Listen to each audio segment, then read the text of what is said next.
উল্লেখযোগ্য ভারতীয় সংস্কৃতিতে ধর্মীয় ভাবনার জনপ্রিয়তা লক্ষ্য করার মতো।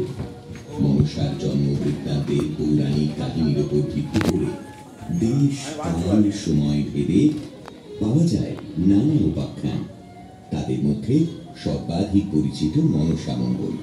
সেই ভাবনাতেই এবার আমাদের মণ্ডপ সজ্জা।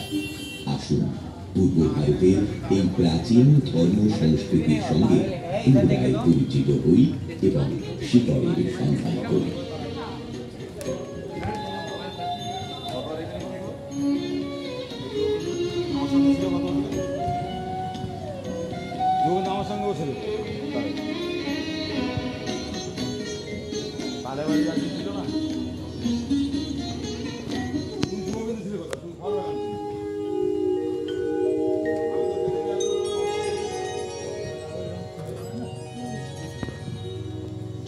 পার্বতী উমা পরবর্তীকালে দেবী দুর্গা নামে সুপরিচিতা।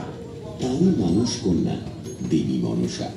প্রাথমিকভাবে অবশ্য ইনি মূলধারার দেবী নন, উপজাতি দ্বারা পূজিতা।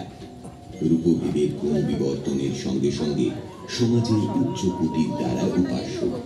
পুরাতত্ত্বের ইতিকথায় পরিচিতা দেবী পৃথিবীর অন্যান্য সভ্যতাতেও উল্লেখযোগ্য। ভারতীয় সংস্কৃতিতে শৈব ধর্মীয় ভাবনার জনপ্রিয়তা লক্ষ্য করার মতো। মনসার জন্ম বৃত্তান্তের পৌরাণিক কাহিনীর উপর ভিত্তি করে দেশ কাল সময় ভেদে পাওয়া যায় নানা উপাখ্যান। তাদের মধ্যে সর্বাধিক পরিচিত মনসা মঙ্গল। সেই ভাবনাতেই এবার আমাদের মণ্ডপ সজ্জা।